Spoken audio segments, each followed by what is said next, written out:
study, sovereignty. We're looking at the sovereignty of God. And just a note that I should probably always say, this is kind of an initial discussion in our little study group here. And afterwards, this whole study will be edited a lot more and posted on the website, this website, characterofgod.org. And at that point, I will fill in definitions according to the traditional legal model and the biblical healing model of the gospel. So, sovereignty. We did a study earlier, that would be January 2022, on commands and free will. And there'll be some overlap with this study. Here's the link for the command definition page. So this study on the sovereignty of God is looking at what that means for our understanding of his character, especially. When we did the free will, it was looking more at the impacts on us, but there will be some overlap. So the words sovereign and sovereignty do not even occur in the King James Version, but the terms are very important for understanding God and his character. So here's some definitions just from dictionary.com for the English word sovereignty and sovereign. They're nouns. It says the quality or state of being sovereign or of having supreme power or authority. That's the one that most applies here. And sovereign just means or refers to a person, really, a monarch, king or queen, or someone with supreme power or authority, which would certainly apply to God. So in a practical sense, sovereignty means what? If I have sovereignty, what do I have? Authority. Authority and power. Authority and power. Anything else? Kingship, rulership, leadership. Okay, I put control. All those things are right. Control would be a big one, though. So let's ask this question: is God in control? And it seems that should be correct. Mm-hmm. We certainly wouldn't say God is out of control or God can't control himself or something like that. So if yes, if God is in control, what is he in control of? Any thoughts? He's in control of a plan of redemption. Okay, Paul said everything. Michael said in control of the plan of redemption. I'd say he's in control of the physical universe and, you know, how the planets all go around the sun and everything is orderly. Right. There's a verse, I don't have it in here, but he holds all things together, something like that. Yeah, but I don't think he's in control of everything. Like, he's not in control of our will. Okay, Good it's point. not in control of our will. That's a good thought. Unless we have surrendered it to him. Yes, that's the And key. then he takes it over, maybe. We give it to If him. we give it to him. Okay. I don't think, Well- anyway, we'll get to that, I'm sure. We'll talk about that more. So people can raise all kinds of questions about this sort of thing, God in control. And we will look at some, just noting some here. If God is truly in control, why doesn't he stop wars? We prayed already this morning for these wars around the world. Why doesn't he stop disease and suffering and accidents? Why doesn't he stop, I've got accidents again, abuse and murder, all these terrible things that are going on? You know, if you're God, stop this nonsense. Anyway, there's a theological term called theodicy. It's a branch of philosophy dealing with the issue of evil in light of the existence of God. If God is just and holy and good, then how do evil and misery exist? That's the question theodicy wrestles with. History's most famous statement of the problem of evil comes from the ancient Greek philosopher Epicurus, and this is all from godquestions.org. So Epicurus wrote, "Is God willing to prevent evil but not able? Then he is not omnipotent." Because, of course, being able means he can do anything. If he is able but not willing, then he is malevolent, so not always looking kindly towards his creation.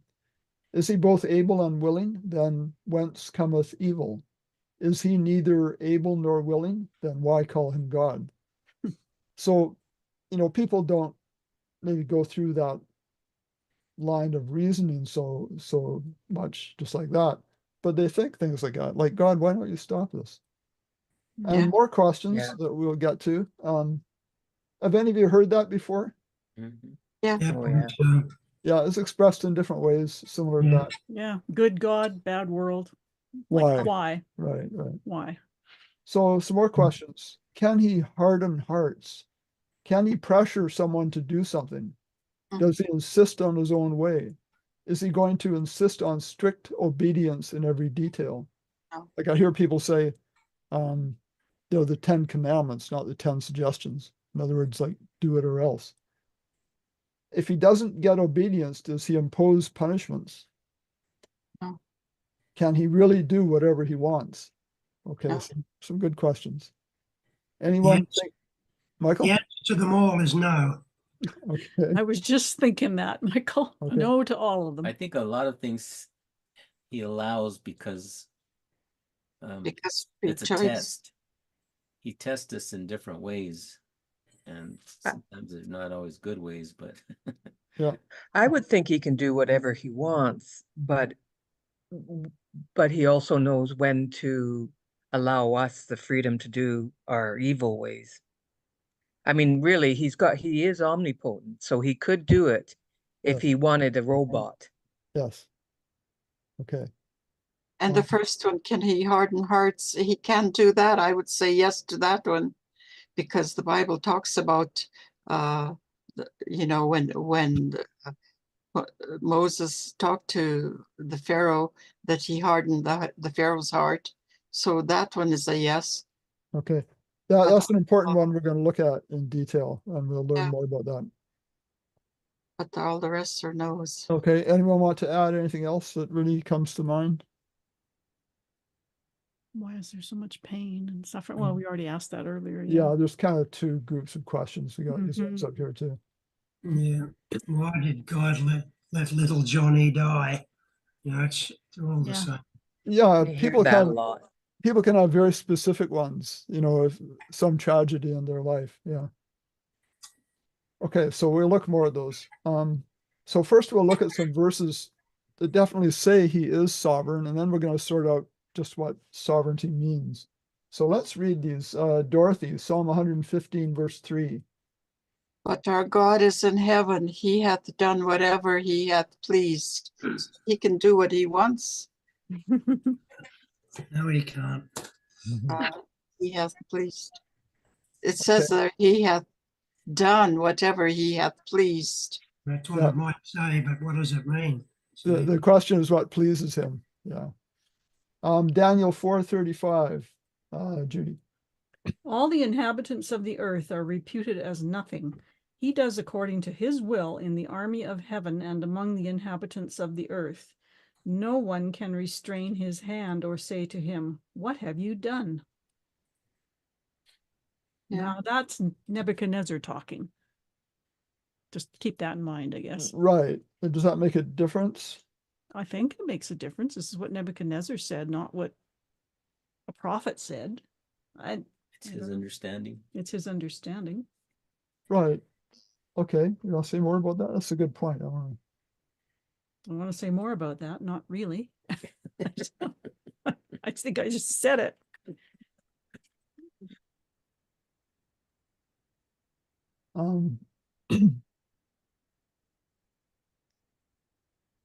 Can you think of any examples where someone did stay his hand, or it seems that he stayed his hand? Stayed whose hand? God's hand.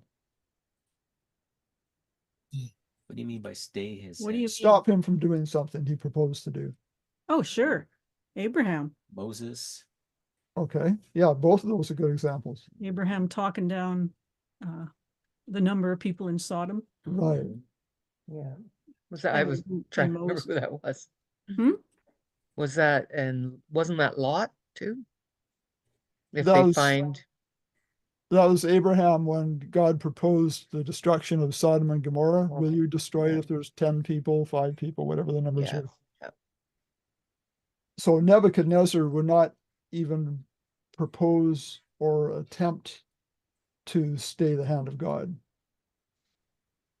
I wouldn't think. Okay, no one can restrain his hand. Okay. Yeah.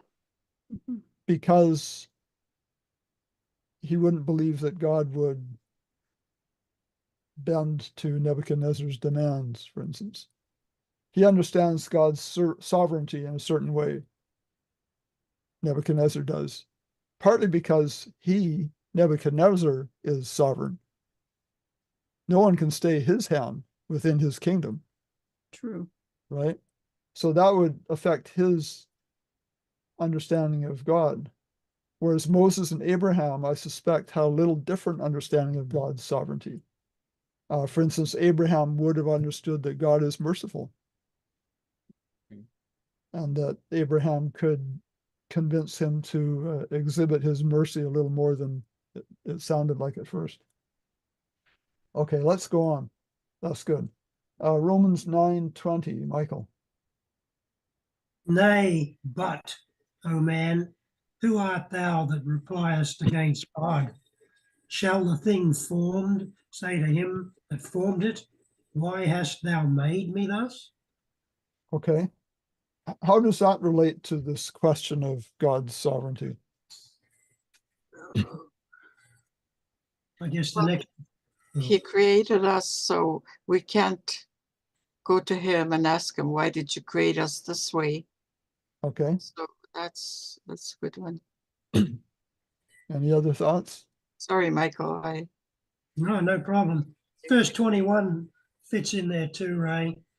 Hath not the potter power over the clay of the same lump to make one vessel unto honor and another unto dishonor? Dangerous verse, that one, for some people. Yeah. Yes. Okay. Let's go to Exodus 19:5. I'll be back to Dorothy. No, No, it's Paul. Paul. There we go. Now therefore, if you will indeed obey my voice and keep my covenant, then you shall be a special treasure to me above all people, for all the earth is mine. Okay. All the earth in mine kind of relates to sovereignty, doesn't it? Mm-hmm. Like if it's mine, I can do whatever I want with it.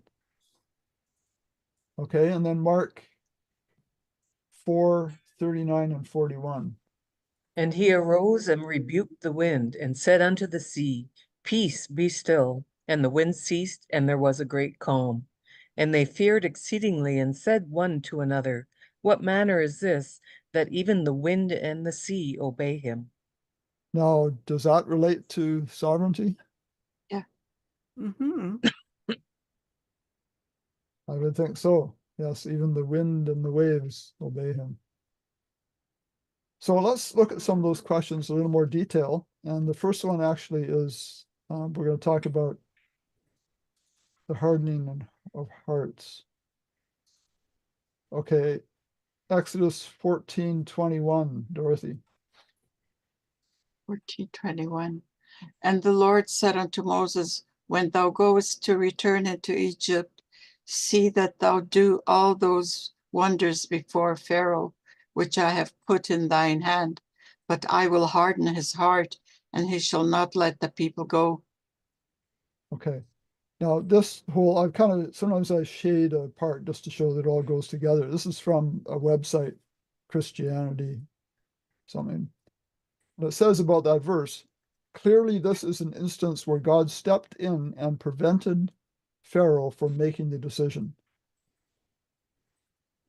Okay, clearly. I would say that clearly this cannot be correct, that statement. The author is neglecting to consider a very important principle in how God deals with us, which is what? Free will. Free will, okay. Yeah, the free will of others is what I put. They're just taking that statement, I will harden his heart, just at face value as it reads, which people tend to do, and it makes sense. But you have to take everything the Bible says on a topic. And if you get contradictions, you have to find a way to reconcile it. And that's very important in this instance here. There are other, well, we'll get to the other ways that's expressed down here. Okay, this now is from somewhere else. Tim Jennings, I think, material. Robots cannot choose and robots cannot love. And if God acted to restrict freedom to choose, he would destroy love. Okay, you need to have freedom to have love. Understanding design law, including the law of liberty, clears up apparent contradictions, like the apparent contradictions listed here. God hardened Pharaoh's heart. Pharaoh hardened his own heart. Pharaoh's heart became hard or was hardened. We have all of those multiple times in the story of the Exodus. And all three statements are true, or are all three statements true? If we have the imposed law of you, then someone is responsible. Someone makes it happen the way it does. And God, as supreme, is the one who does it. Thus, Pharaoh didn't have a choice. God used him like a pawn and forced a hard heart upon Pharaoh. This is a lie, okay, an untruth, a false understanding that occurs when we believe God's law functions like human law. Okay, so that's what you get if you subscribe to this imposed law of you. Okay, so what actually hardens a heart, and thinking especially of the case of Pharaoh, it was the choice to reject love and truth and act upon fear, selfishness, and lies. He just wanted to do what he wanted to do, not caring about God or God's people. So it was actually sin itself that hardened the heart. And very much it had to do with Pharaoh's choice. So how did God harden Pharaoh's heart? By presenting the truth and leaving Pharaoh free to accept or reject it. Okay, it's the accepting or rejecting that results in the hardening or the softening, depending which one you do. Okay, don't need to read all that. Yeah, he just presented the truth and left Pharaoh free to make his own choice. Okay. So does that help, Dorothy? Yeah, that helped. Yes, okay. I'll just read this part though, because some might ask, if God foreknew that Pharaoh would reject the truth, why did God do it? And it's because Pharaoh, like everyone, is born in sin and has the same terminal condition as everyone else and needs the same remedy from God. So God, wanting to save him, of course, is going to present the truth to Pharaoh and give him an opportunity to be saved. And if he didn't, he wouldn't be showing his love to him in a sense. So God, presented the truth, presented the choice to Pharaoh. He was free to accept it or reject it, because God wanted to save Egypt as well. But that didn't happen, largely because of their leader, Pharaoh there. So another question, if God is sovereign, can he pressure someone to do something?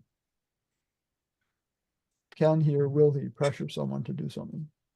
And we have an interesting story in Moses at the burning bush. This actually came, I get the temple newsletter from Jerusalem, comes every Friday. This is yesterday's. And there was something in there related to this. It said, so this is from the Temple Institute newsletter. Why me? Moshe asked Hashem at the burning bush. Why choose me to lead the children of Israel out of Egypt? Moshe did not want the job. He pleaded. He argued. He insisted that he wasn't the man for the job. His resistance was so persistent that an increasingly frustrated God eventually lost his temper. Do you think God lost his temper? Not as we do. No. What did God do? Anyone want to kind of explain that? He gave him, he said, what about your brother? He can talk. Aaron. Yes. Yeah. So he said, Aaron can do the talking. Accommodated. Accommodated. Yeah. That's the term I like. Accommodation. So God accommodated Moses' concern, his lack of self-confidence, maybe his Egyptian tongue that wasn't working too well. And he said, okay. So God loses his temper by saying, okay, you can have it your way. I'll give you a solution. That's Not how I lose my temper. no. Yes, we should do it that way, shouldn't we? A couple of other examples that I didn't actually get a chance to write anything out here, but maybe we can come up with some ideas on this. We're looking at God pressuring or not someone to do something. What about the story of Jonah? What do you think there? Well, God told him to go to Nineveh. He turned around, went the other way, and got on a ship. But in the end, he got tossed overboard, and God sent a fish. I think God persuaded him. I didn't pressure him. I don't know. That's kind of hard. I actually hadn't thought that through. So Yeah, I haven't thought that through either. But I mean, it said God provided the fish to save him. Yeah, but did God orchestrate the whole thing? Yeah, we could say God, dragged him back the other direction via the fish. But if he hadn't given the fish, he would have drowned, I think. Mhm. Yeah. I'll have to think on that one a bit, maybe. Maybe Jonah really did want to obey, but he just lacked confidence in himself. I don't know. Maybe he needed something miraculous like that to show him that God would be with him and that he could do it. Well, the other thing is the Syrians had quite a reputation as being a very brutal people. Right. So maybe he was fearful about even going there. I'm sure he was. Oh yeah, I think so. That's why he went the other way. Yeah. What about Saul, who became Paul? Is that a case of God pressuring Paul in this case, to do something? Yeah. I think he just showed him the truth, which convinced him. You're talking about on the road to Damascus? Yes. Mhm. That whole experience? Yep. When God knocked him off his high horse. Judy and I always have a debate about that because I say he got knocked off a horse and she says there was no horse mentioned. So. Yeah. Yeah. I would guess that in that case, Saul actually had a desire to know truth. We understand that even from the time of the stoning of Stephen, that event actually affected him and pricked his heart, sort of thing. And he just needed to have his eyes opened. And the blinding, in fact, was maybe an object lesson to show him how he was ignoring truth, how blind he was making himself. Okay, if God is sovereign, does he insist on his own way? Is it my way or the highway? Maybe the highway to hell? Actually, I'm going to go to my website for a minute. This is this link, God's accommodation for man. And there's an article there about that.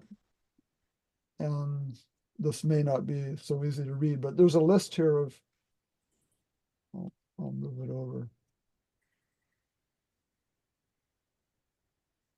Yeah, a list of instances where God accommodated man's needs. And there's many, many more. But here we have Moses turns God down. I've got a whole page on that. Moses appointed as an intermediary. I think that should be Aaron appointed as an intermediary. The Israelites choosing warfare.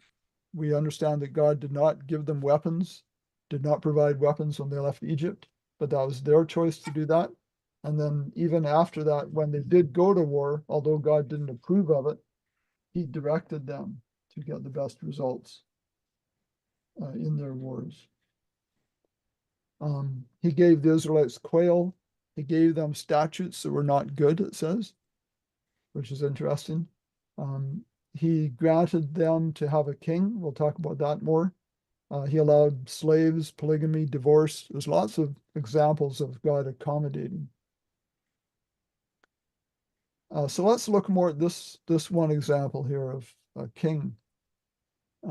This is actually a very good and obvious example of God not insisting on exercising his sovereignty. So let's read 1 Samuel 8, 4-6. Evans, can you read that? Okay, yes.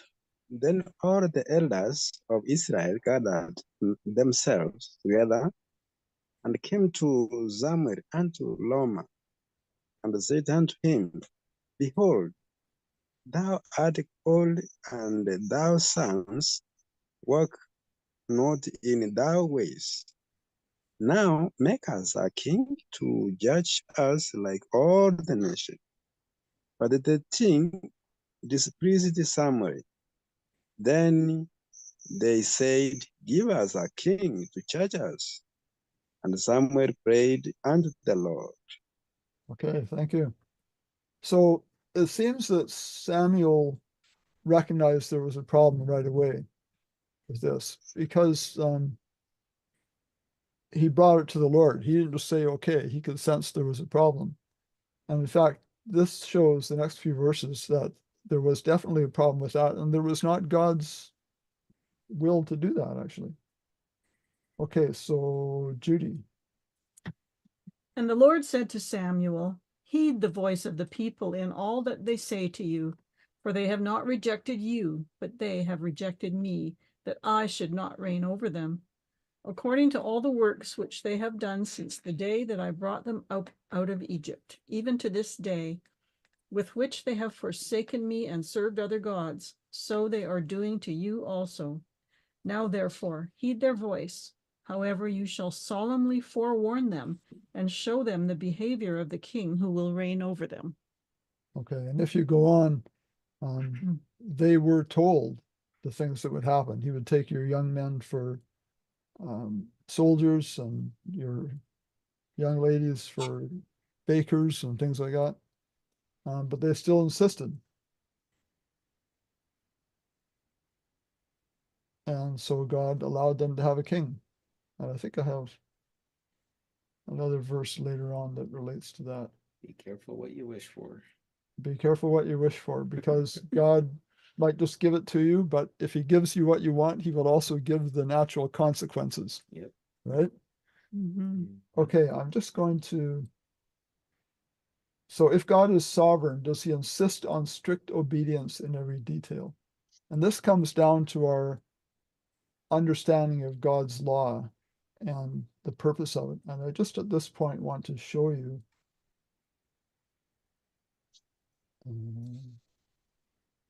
this is the video I spent a lot of time on. That's the last part of it. It loops around, so I have to go to the end to get back to the beginning. Charity, love, agape, seeketh not her own. It does not seek its own benefit. If love does not seek its own benefit, it must be seeking the benefit of others. There are two models of the gospel. In the traditional legal model, because God is sovereign and regards himself as the lawgiver, he gave us laws to obey. Those laws are arbitrary. They operate like man's civil laws with imposed punishments. The laws are imposed upon us as requirements to be obeyed. God's role is dictator. He dictates the rules. In the biblical healing model, because God is love and regards us with other-centered love, he gave us laws for our protection. Those laws are natural. They relate to particular risks that man needs protection from. The laws are put around us as a hedge of protection. God's role is protector. He provides protection, as a God of other-centered love would naturally do. So that's what's called a YouTube short. It's limited to 60 seconds. So you have to cram things in quickly. Get your point across. Get the point across. You can't say very much, but I hope to make more of those. And it's gotten, I think, 90 plus views since I posted it a few days ago. So. Okay, so the next question is, if God is sovereign, does he impose punishments if he doesn't get obedience? Okay, and I've put a link here to more detailed study about punishment, so a person could go there. But Everybody froze. Oh, now they're back. what about that? Does God punish if he doesn't get obedience, as any truly sovereign would? No. Okay, Michael says no. Punishments are built in as a result of sin. It's sin Okay. that punishes, not God. Okay, sin itself punishes, or punishments are built in. I Yeah. put natural consequence, which amounts to the same thing. No. In fact, the reason God says any action is a sin is because it hurts people, because it has negative, natural, we could say, automatic consequences. That's why he doesn't want us doing them. In fact, he's not trying to impose punishments to hurt us more. He's trying to keep us from experiencing the natural consequences, the built-in results of sins. I didn't write out anything on this, but how does that relate to the disasters we see around the world? Any thoughts? Well, all of the disasters that we see are again as a result of sin, our disobedience, and therefore we've departed from his loving, kind, gentle ways, right? We're all too greedy and lustful Okay. and prideful. He can't prevent these things. Some might say he could, but he can't. Yeah. If he did, it would essentially be interfering with our free will, you could say. Exactly. Yeah. Yeah. Yeah. God has designed nature, everything in a certain way, according to certain laws, and those do not change. I mean, it's good that we can depend on gravity, for instance. It'll always work. Man's playing God with the weather too, which is increasing the effects of these hurricanes or whatever. Yeah, we understand.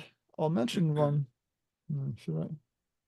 There are websites you can go that describe how man is manipulating the weather even. I'm not going to mention them because it might cause a problem with YouTube.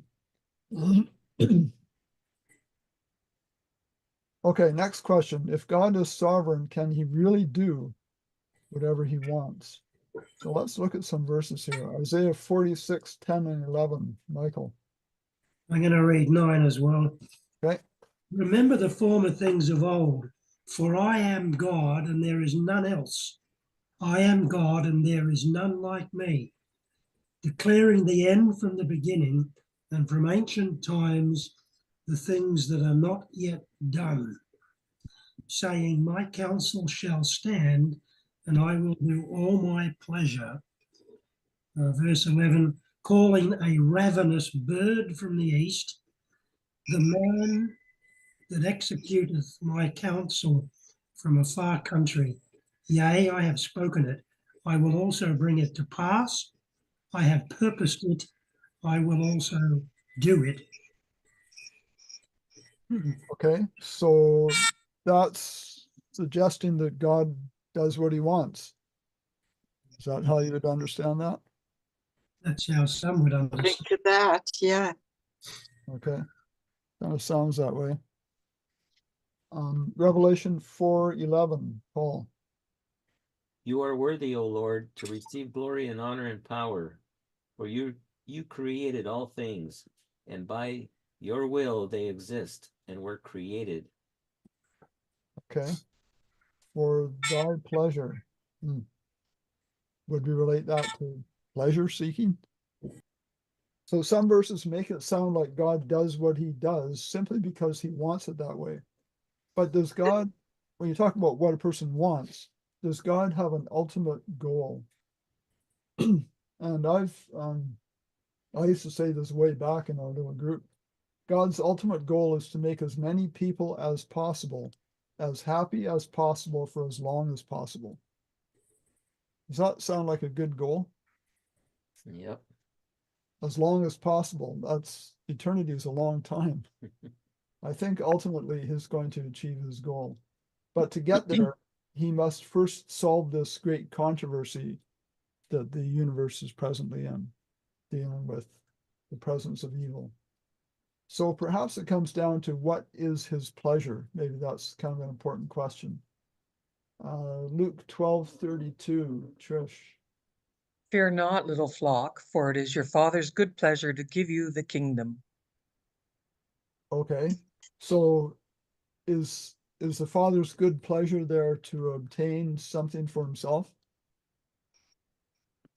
No, to give something to Us. us. Yeah. Okay, but that actually pleases him, so it all works out. Here's a kind of a curious verse talking about God's pleasure. Isaiah 53:10, Dorothy. Yet it pleased the Lord to bruise him. He hath put him grief when thou shalt make his soul an offering for sin. He shall see his seed, he shall prolong his days, and the pleasure of the Lord shall prosper in his hand. Okay, is that kind of a strange verse when we think of what pleases God? Because yet it pleased the Lord to bruise him. That's referring to Jesus and his crucifixion. I've heard it. An alternate way to read that is, yet it pleased the Lord that he was bruised. Ah. I Okay. think that wouldn't work very well. Was You bruised. don't like that either, eh? Well, would you like it if your son was your firstborn was killed? No. No. Well, That's a bit of an improvement because it shows that God didn't do it himself. But how do we explain that further then? yeah. Well, pleased because the death of Jesus led to our salvation. So Oh. in that, it pleased him. Okay, so it's looking at a result that would come from it, a good result. Very good. Oh, yes, good. Okay, so what is his pleasure is what we're kind of looking at.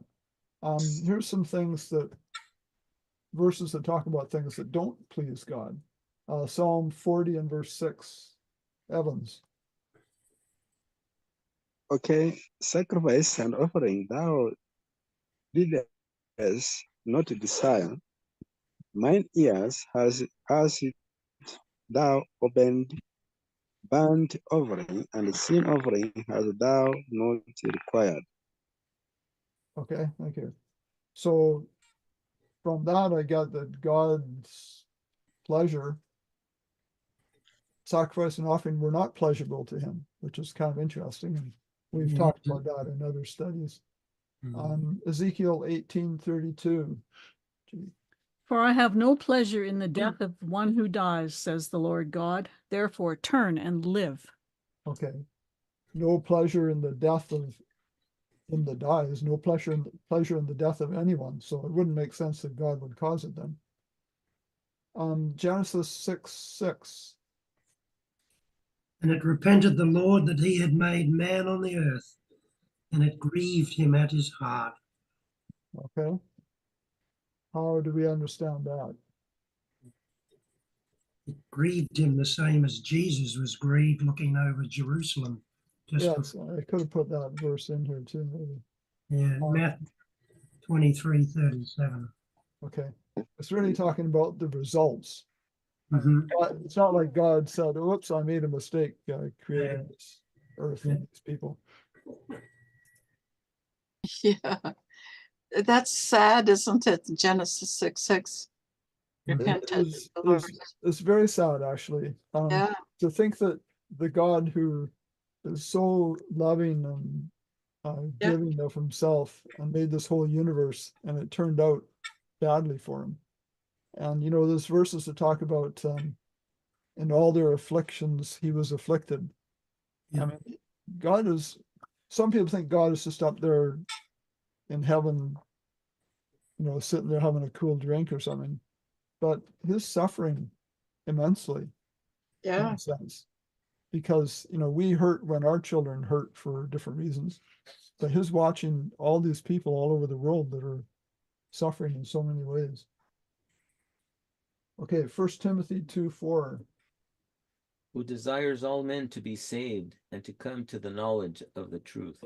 Okay, that's what he really wants. Yeah. Okay, so let's get into some other things here. I'm going to talk about sovereignty and responsibility. Does sovereignty bring or imply responsibility? Think of it like a parent. Is a parent sovereign over their children? Yes. Yes. Okay, I would think so. They're essentially in the place of God to their children. So parents are sovereign over their children, but they are under a higher authority who's given them responsibility for their children. Yeah. Okay, they're sovereign in regards to their children, but they're not ultimate sovereign because they're under someone else, Under Yeah. God. under God, who's given them the responsibility of their children. That's Does responsibility imply answering to a lower authority?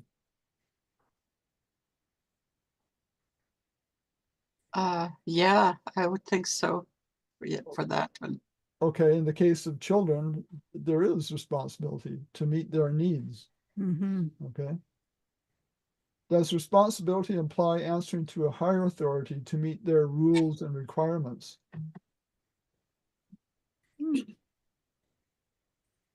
Yeah.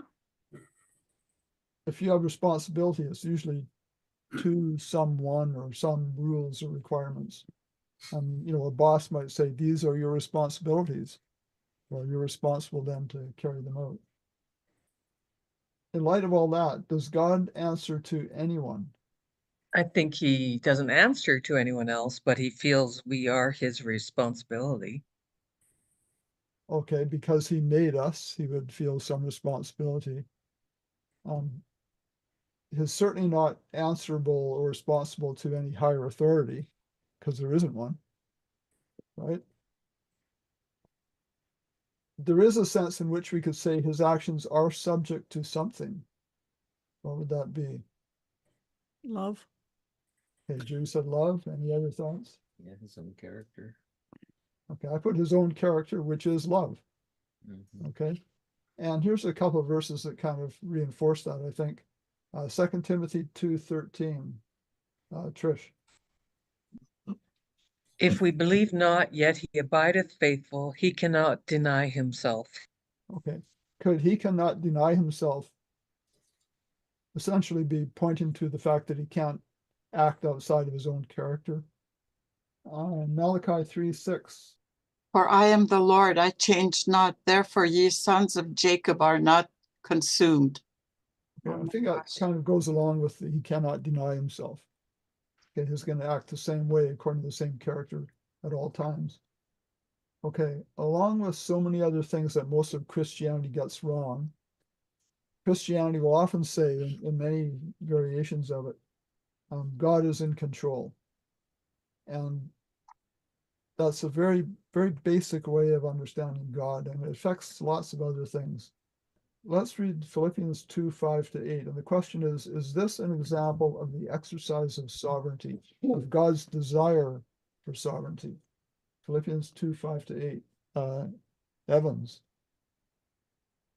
Let, let this mind be in you, which was also in Christ Jesus, who being in the form of God, through in not of robbery to, to be equal with God, but made himself of no reputation, and took upon him the form of a servant, and was made in the likeness of men. And being found in fashion as a man, he humbled himself and became obedient unto death, even the death of the cross. Okay, thank you, Evans. I think your English is getting better reading verses there. Yes. Well, thank you. Yeah, a little bit of feedback. I think it was coming from your end there, but otherwise it was good. Okay, next one is Philippians 2:9-11. Well, this is just the next few verses. Jude. Therefore, God also has highly exalted him and given him the name which is above every name, that at the name of Jesus every knee should bow, of those in heaven and of those on earth and of those under the earth, and that every tongue should confess that Jesus Christ is Lord, to the glory of God the Father. Okay. How does that whole Amen. passage there relate to the idea of sovereignty? Like, I'm the boss, I can do what I want. Well, it's not saying that, but it is saying because he is sovereign that we wish to bow for him, we wish to worship him. Okay, doesn't it in a way point to the opposite of that attitude? I'm the boss, I can do what I want. It's saying I will lower myself to serve you to a very extreme degree. Mm-hmm. He And when it humbled himself. humbled himself, absolutely. To humble yourself is kind of not something you expect sovereigns to do. right? And when it says they would bow, every knee should bow, that bowing is not so much in submission to a sovereign, an overlord, a master, whatever, but in gratitude and appreciation for all he has done. Amen. Okay, yes. It's interesting when we talk about God's sovereignty, while he is the sovereign, he doesn't keep that all to himself. Okay, there's a sense in which he shares sovereignty. Let's try Genesis 1:28. Michael. And God blessed them, and God said unto them, be fruitful and multiply, and replenish the earth, and subdue it, and have dominion over the fish of the sea, and over the fowl of the air, and over every living thing that moveth upon the earth.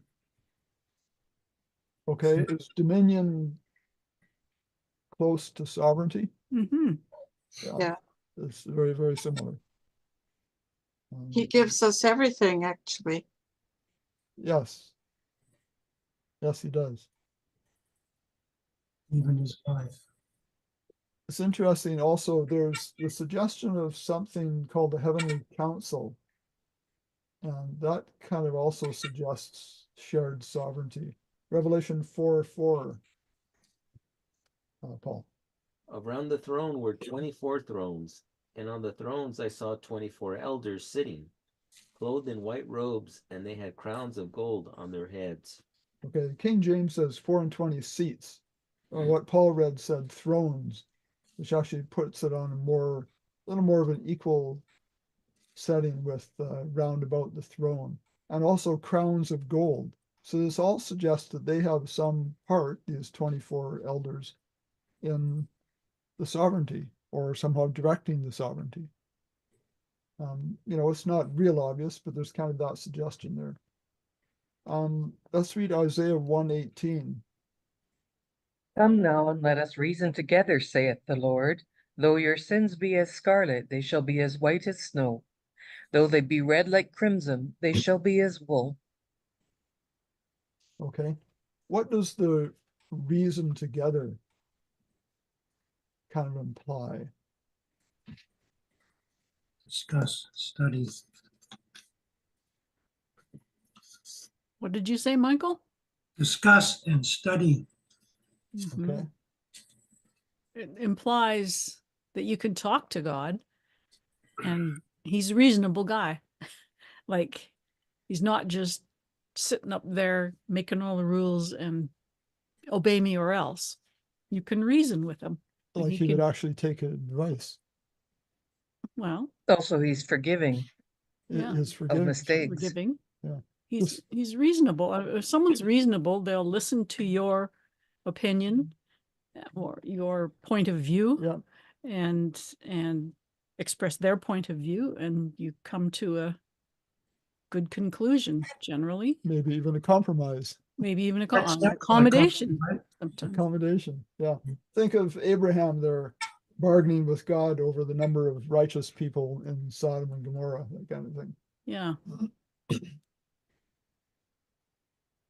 But you Um, have to really know him well in order to feel comfortable reasoning with him. Abraham knew him well, Yes. so he felt comfortable doing that. Whereas if you think of God as some real high up guy in control and being the boss, you're probably not going to want to. Yeah. Have any of us shifted somewhat from an earlier understanding that God is watching over me and is going to get me if I do wrong, and you have to obey completely or whatever, shifted from that to more of a position that you could talk to God and reason with him, and he is reasonable. I think we should be coming to that sort of understanding more and more. That's not to say that obedience is out the window. Right. Because if we don't obey, there are natural consequences. Mhm. It's not that he's going to come down on us with some punishment or anything. It's all for our benefit, isn't it? It's all for our benefit, exactly. Absolutely. Okay, let's look at this. What does God's control imply? Or just control on its own? Governments control citizens, etc.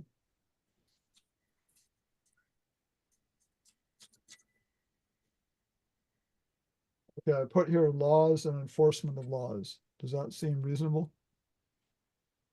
Yeah. Those are kind of implied in control. Mm. So how do we understand God's law to function? Because he definitely has laws. Mm-hmm. They are for our good. They're for good. Yeah, Yes. Michael just said that too. Yeah. Let me read this about laws. If, like human imposed law and government, so if laws are like human imposed laws and government, then sovereignty becomes Calvinistic. God's sovereignty is taught to be first his right to control everything, and second his use of power to control everything. Therefore, it is taught that while evil is still evil, it is good for evil to have happened, because it couldn't have happened except God in his sovereignty chose for it to happen. So evil must be good because God desired it, wanted it, appointed it. Okay, this is the Calvinistic thinking. We don't agree with that, no. Those who accept the lie that God's law functions like human law will describe God's sovereignty in ways like this: the right to exercise his ruling power over his creation, or God is in control of all things, or God controls everything that happens. If he controls everything that happens, then he's in control of, a car accident that Yeah, takes a mother's life or something. he's in control of evil. Yeah, he'd be in control of evil even. Absolutely. And absolutely. Evil is not in the earth. Yes, yes. So we really have to throw out this Calvinistic thinking of God micromanaging in absolute control of everything. Mm. But God does have commands. And the question is, do God's commands negate, disqualify, do away with free will? When God gives us commandments or commands or tells us or asks us to do something, is that negating free will or honoring and respecting it? It really depends on whether or not there is force or coercion, whether real or implied, to obtain obedience. We also have to take into account the actual meaning of the words and the context in which they are used. So if the commandments are as commonly understood, that opens the way for force of some kind or coercive pressure to get compliance.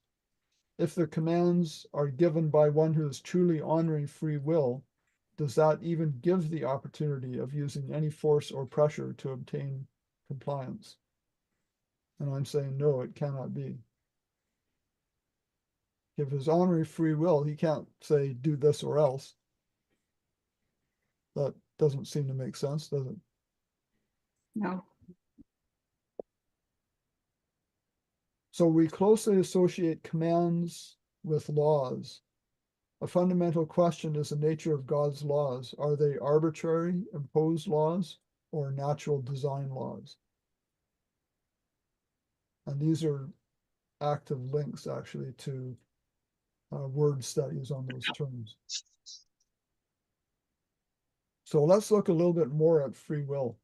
Some believe that as far as our eternal destiny, we do not have free will. And there's a debate in Christianity that goes back centuries to two theological views. And we've already mentioned Calvinism.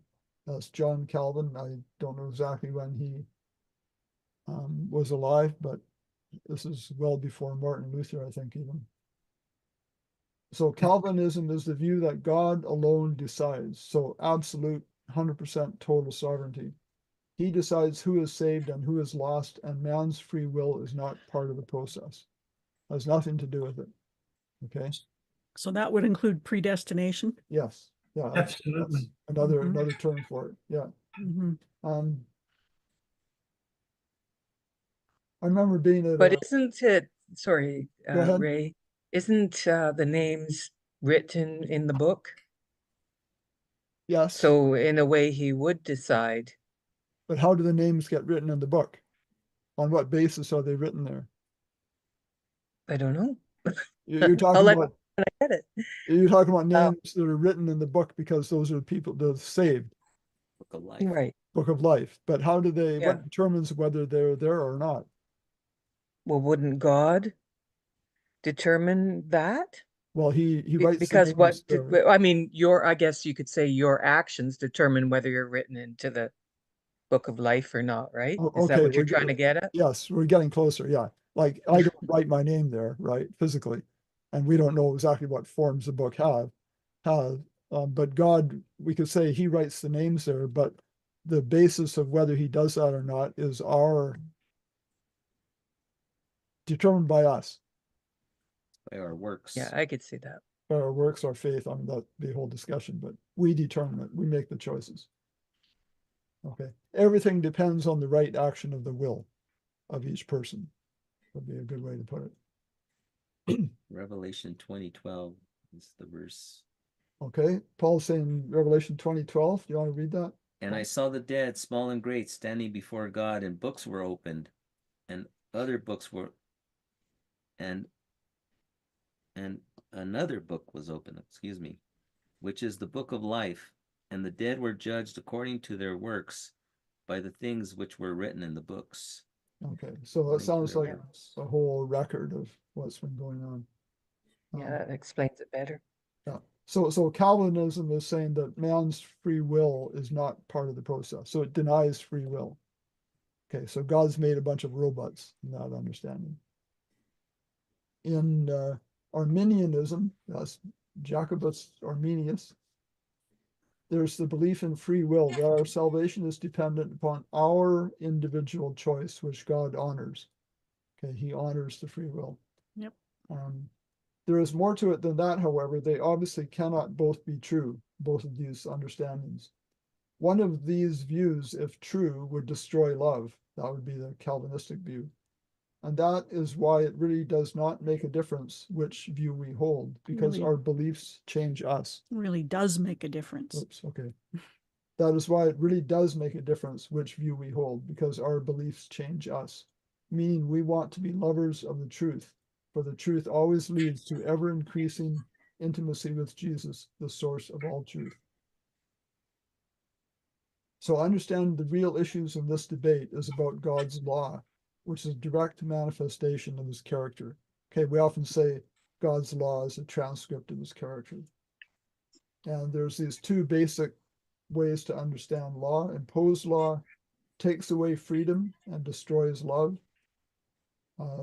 Sometimes it's natural or design law, is maybe a better term, is the basis of freedom and the manifestation of love. Okay, all His laws are for our good. Earlier on, we saw a verse that said He gave them statutes that were not good.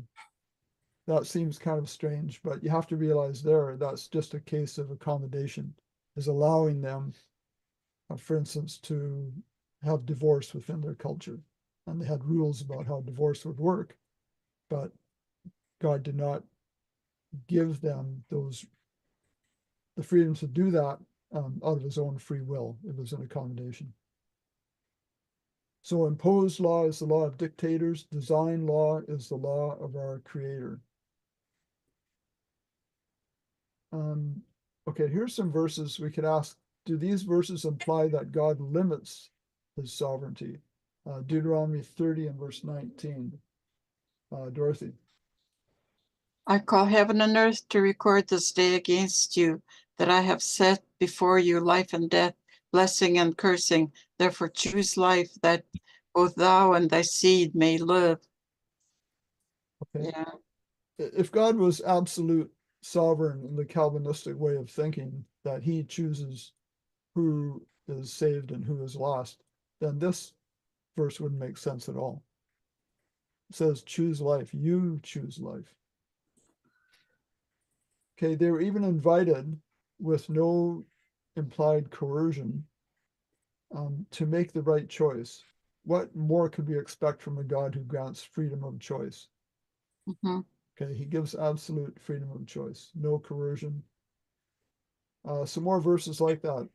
Joshua 24:15.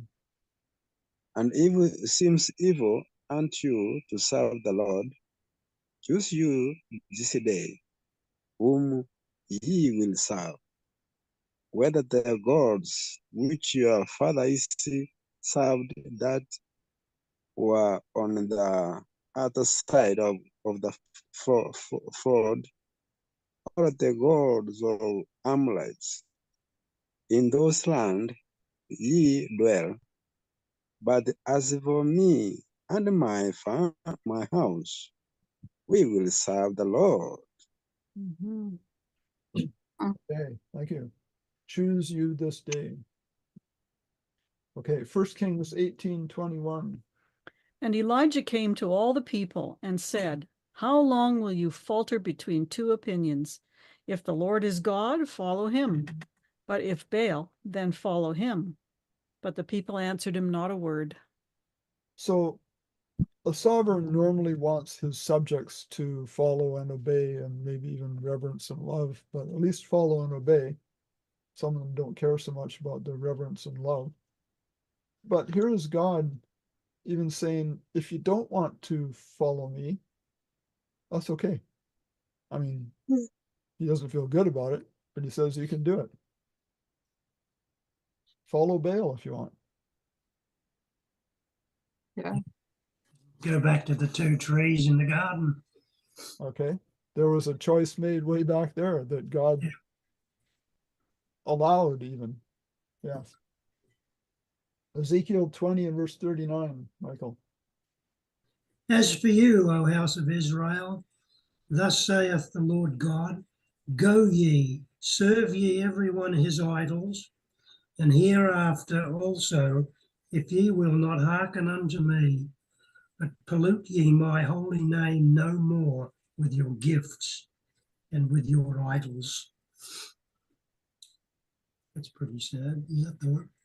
Yeah. Yeah. So that's seems to be pointing to free choice again, for sure. Yeah. John 6:67. Oh, Then Yeshua said to the 12, do you also want to go away? okay. He gave them the choice. He wasn't forcing them to follow him. Yes. Mhm. Yeah. Same thing. He gave them the choice. Now, this is probably said with a kind of a sad tone of voice, I would think. I think it was right after a whole bunch of other people decided not to follow him anymore. Right. Right. I think it's after he said, eat my flesh and drink my blood. And Yeah, I think they found that so. a bit hard. James 1:25, Trish. But whoso looketh into the perfect law of liberty and continueth therein, he being not a forgetful hearer, but a doer of the work, this man shall be blessed in his deed. Okay. The very fact that it's called the law of liberty kind of implies no coercion, doesn't it? Mhm. I mean, it's like you can do it or not. Not that it's free from consequences if you don't, but the choice is up to you. So what does law of liberty imply about the connection between God's commandments or laws and free will? We're free to obey them or not as we choose. Okay, good. It's better if we obey them. It's better for us. Better for us. Yeah. Thus, God is in control of what God controls. Okay, is that a good way to put it? Michael is smiling. I have to write that down. That's good. Yeah, God is in control of what God controls, but there are some things he will not control. Okay, he does control himself and all his laws. He upholds his laws, he upholds nature, but he doesn't control our free will. Very, very important. Okay, Galatians 5:22 and 23. And Dorothy, you read from the screen. This is the New King James Version. But the fruit of the Spirit is love, joy, peace, long-suffering, kindness, goodness, faithfulness, gentleness, self-control. Against such there is no law. Okay, so I highlighted here self-control. Trying to emphasize that, you know, God says these are the fruits of the Spirit, they're good things. Well, he has self-control himself, wasn't he? He would have all the fruits of the Spirit. He would have all of them, yes. Yes. So he sustains reality. He keeps the universe running upon the protocols and laws he established. And one of those laws is the law of liberty, which grants real freedom to sapient thinking beings. Why? Because God is love, and love only exists in an atmosphere of freedom. So God upholds all of his laws. One of his laws is the law of liberty, which says every person has free will. So in upholding that law, I mean, he wants us to respect the free will and give liberty to others. But in upholding that law, he keeps that law himself. Okay, he allows liberty and free will to everyone. So how and to what extent is God sovereign? Is it just because he does his will?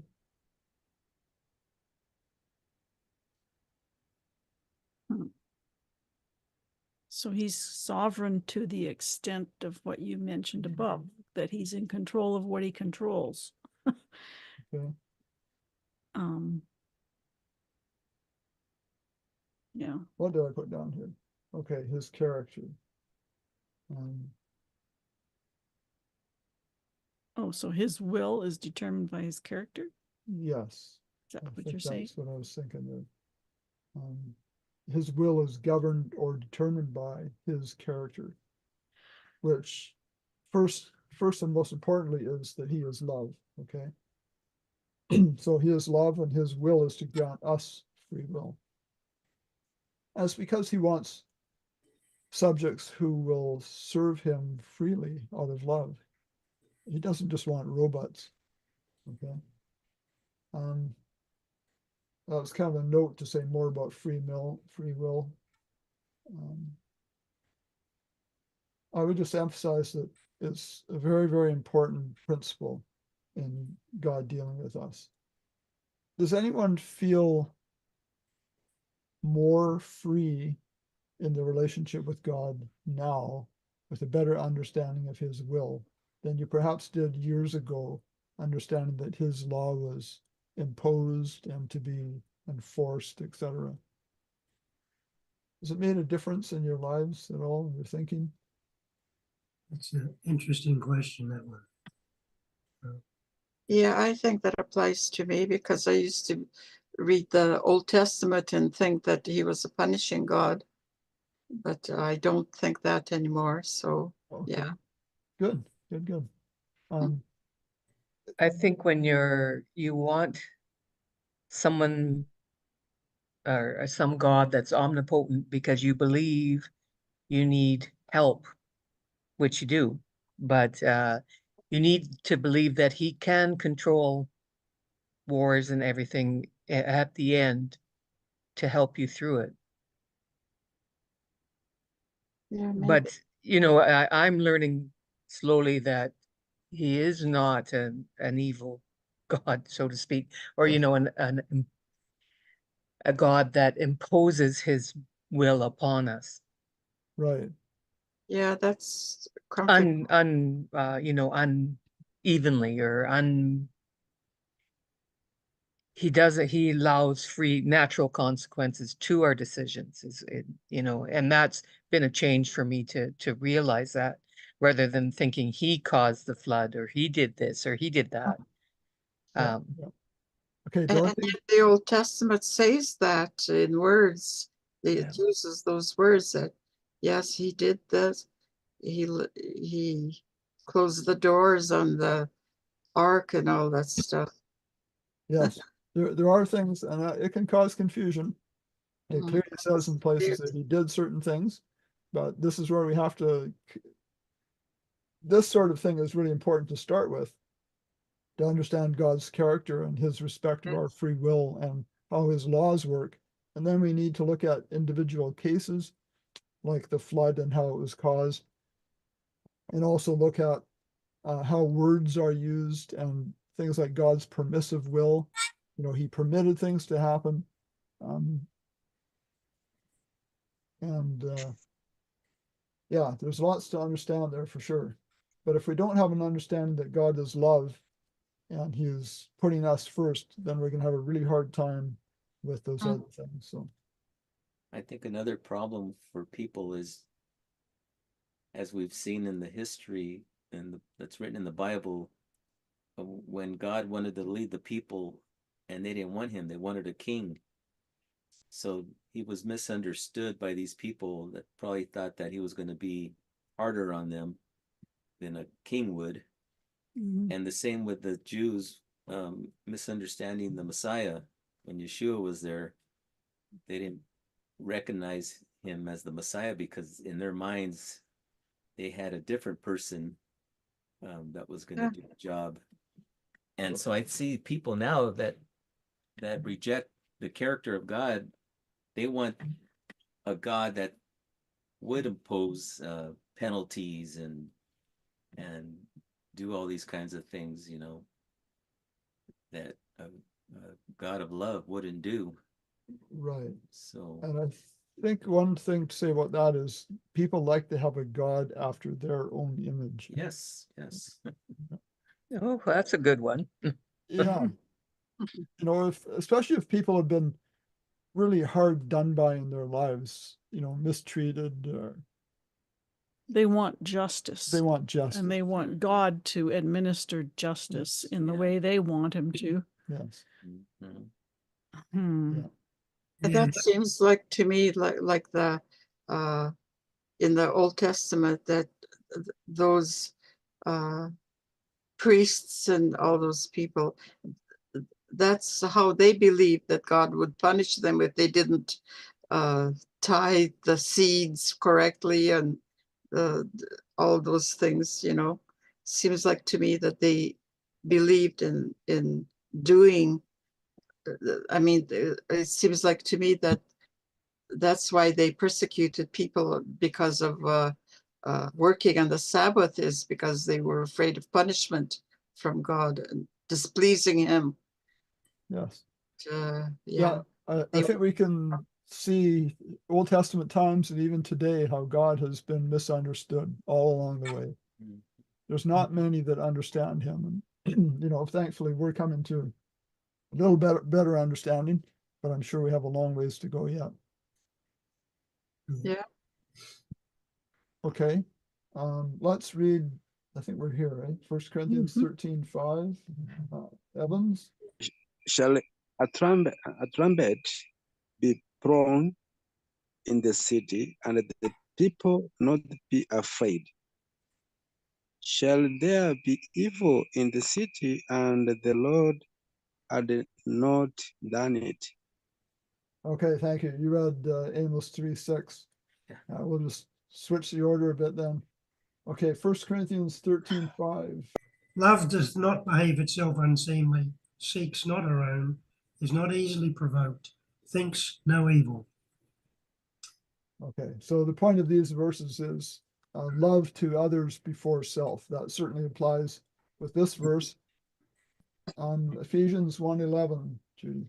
In whom also we have obtained an inheritance, being predestined according to the purpose of him who works all things according to the counsel of his will. Okay, this could go back to, so he wants all things to work out according to what he wants, counsel of his own will. This goes back maybe to what I shared before about God's ultimate purpose. What he really wants is to make as many people as possible as happy as possible for as long as possible.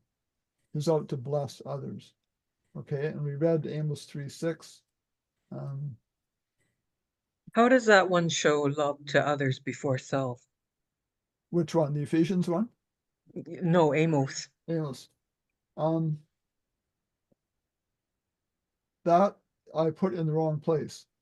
Okay, because it doesn't really. Okay. Keep in mind these are put together pretty quickly. And No, yeah, okay, so, sorry. I just thought maybe I don't see love in there. yeah. No, this is more a verse to say what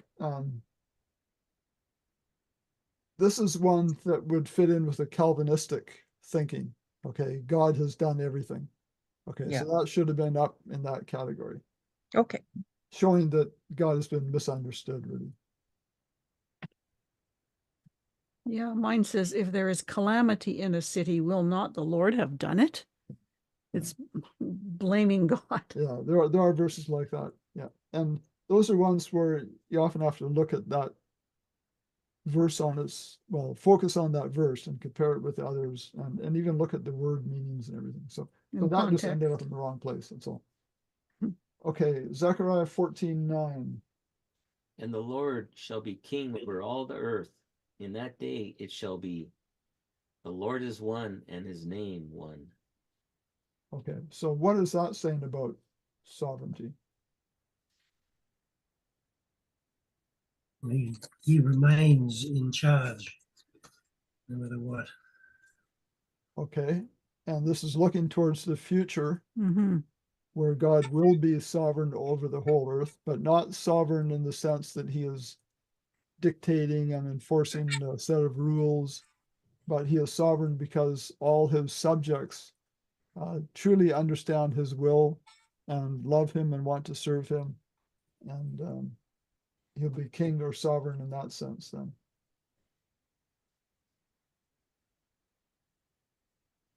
Okay, so in summary, I guess we've covered the main points here, but can you see that free will is closely linked to this concept of God's sovereignty?